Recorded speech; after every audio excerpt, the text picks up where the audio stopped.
MP Manjurul ইসলাম লিটন হত্যার সাথে জাতীয় পার্টির সাবেক এমপি আব্দুল কাদের খান জড়িত বলে জানিয়েছেন রংপুর রেঞ্জের ডিআইজি। সকালে গাইবান্ধায় আয়োজিত সংবাদ সম্মেলনে তিনি দাবি করেন, রাজনৈতিক উদ্দেশ্য হাসিলের জন্যই লিটনকে খুনের পরিকল্পনা করা হয়। এর আগে গতকাল বগুড়ার বাসা থেকে গ্রেপ্তার করা হয় অবসরপ্রাপ্ত কর্নেল আব্দুল কাদেরকে।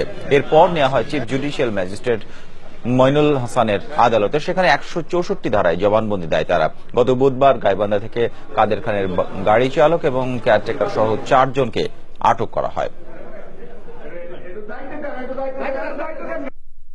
এই ঘটনার পিছনে মূল পরিকল্পনাকারী ছিলেন সুন্দরগঞ্জের সাবেক সংসদ সদস্য ডাক্তার কর্নেল অবসরপ্রাপ্ত আব্দুল কাদের খান। ওনার পরিকল্পনায়, ওনার অর্থায়নে এই ঘটনাটা ঘটেছে। এমপি লিটন হত্যাকাণ্ডের এই বিষয়টি নিয়ে আরো বিস্তারিত জানতে কথা বলছে আমাদের সহকর্মী শিবলি নোমানের সাথে। তিনি এখন আমাদের সাথে যোগ দিচ্ছেন গাইবান্ধা থেকে। শিবলি নোমান, ব্রিফিং এর ডিআইজি অনেকটা স্পষ্ট করেছেন, তিনি আর কোন বিষয়গুলো আসলে উল্লেখ করেছেন?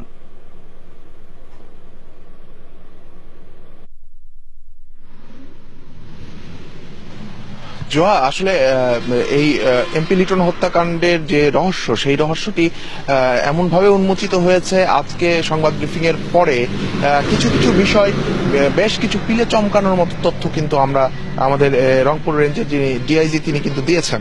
একটি বিষয়, সেই তথ্যগুলোর মধ্যে একটি তথ্য বলি, সেটি হচ্ছে যে আব্দুল কাদের খান সাবেক সংসদ সদস্য, যাকে কিনা বলা হচ্ছে যে এই এমপি লিটন হত্যার মূল পরিকল্পনাকারী, বলা হচ্ছে যে তিনি কিন্তু আরো একজন নেতাকে, অর্থাৎ তার নিজের দলে জাতীয় পার্টির আর একজন নেতাকে হত্যা করার একটি পরিকল্পনা করছিলেন এবং এই সময় তিনি কিন্তু আটক হয়েছেন, এটি পুলিশের দাবি। আরো একটি বিষয় হচ্ছে যে এই হত্যাকাণ্ডের, আপনি বলেছেন যে মোটিভটি পুরোপুরি রাজনৈতিক, আসলে ডিআইজি সেটি বলেছেন। তবে তার সঙ্গে যে বিষয়টি আরো একটি জোর দিয়ে তিনি বলেছেন, সেটি হচ্ছে যে আসলে এই চাঞ্চল্যকর হত্যা মামলাটির রহস্যের মূল কিনারা হচ্ছে একজন ছিনতাইকারীকে আটকের পর সেই ছিনতাইকারীর কাছে থাকা ম্যাগাজিন এবং গুলির সঙ্গে এই এমপি লিটন হত্যার যে গুলি, সেটির সাদৃশ্য পাওয়া যায়। তাকে যখন জিজ্ঞাসাবাদ করা হয়, সেখান থেকে জিজ্ঞাসাবাদ করতে করতে কিন্তু আজকের এই রহস্যটি সমাধান হয়েছে এবং আব্দুল হান্নান, শাহিন এবং মেহেদি, যে আরো তিনজনকে আটক করা হয়েছে এবং 164 ধারায় জবানবন্দি যারা দিয়েছে, তাদের জবানবন্দি থেকে আরো একটি নাম জানা যাচ্ছে, সেটি হলো রাজু। এই রাজু কিন্তু হত্যাকাণ্ডে জড়িত, কিন্তু সে কিন্তু এখনো পর্যন্ত পলাতক।